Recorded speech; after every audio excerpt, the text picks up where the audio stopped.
gaafa waan qabatan ni bee yaamichuu gara koo gortee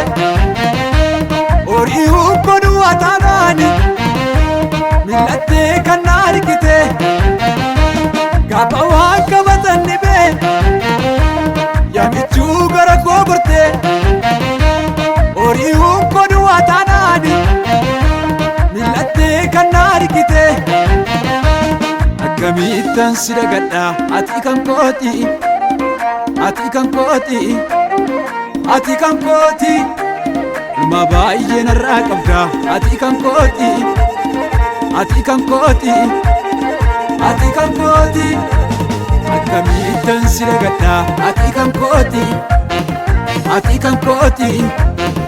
ati kan kooti ati kan kooti Yesuus ko ati kan kooti ati kan kooti mabako ati kan kooti ati kan kooti Yesuus ko ati kan kooti mabako ati kan kooti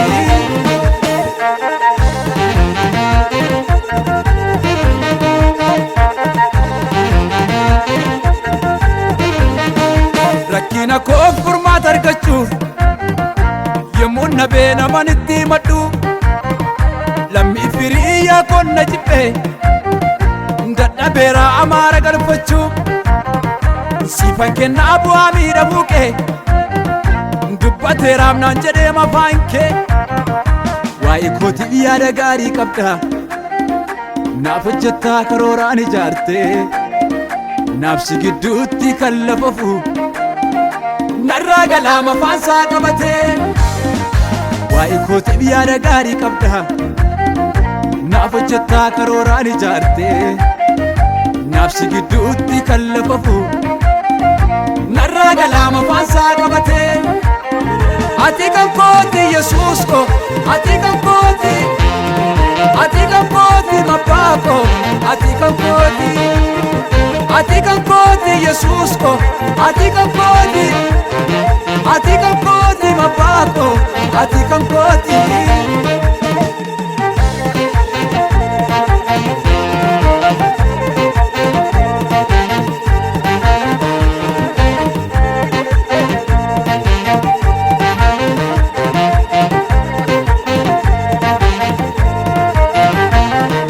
Waaqayyo koo sin amana alfaaf omeegaa koo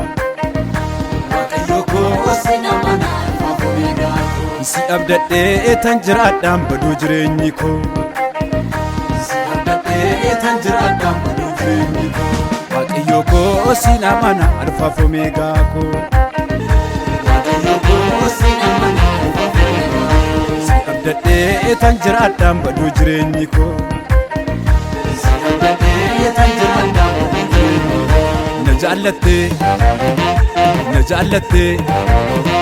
na jaallatte jaalala keetti maal gaddana baasaare Waaqayyo koo na jaallatte jaalala keetti maal gaddana baasaare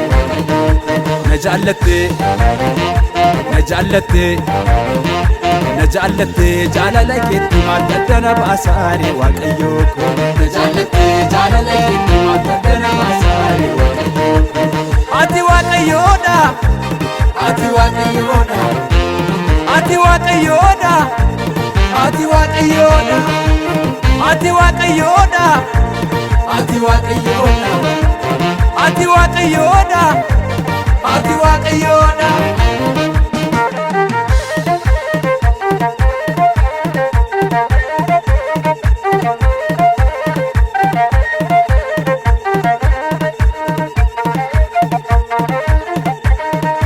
jireenyi koo ormaaf hin galu kan na umtee si duwwaadhaaf galaa natti hin taane ati akka namaa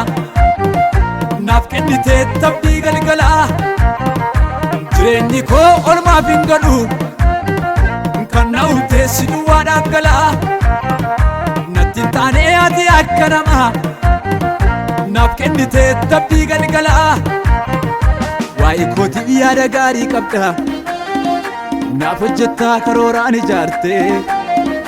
naaf si gidduutti kan lafafu narraa galaa mafaansaa qabatee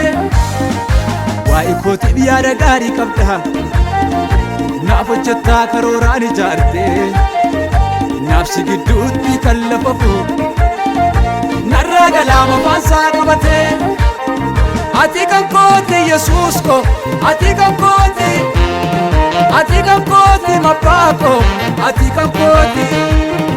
ati kan kooti Yesuus ko, ati kan kooti, ati kan kooti mabbaa ko, ati kan kooti.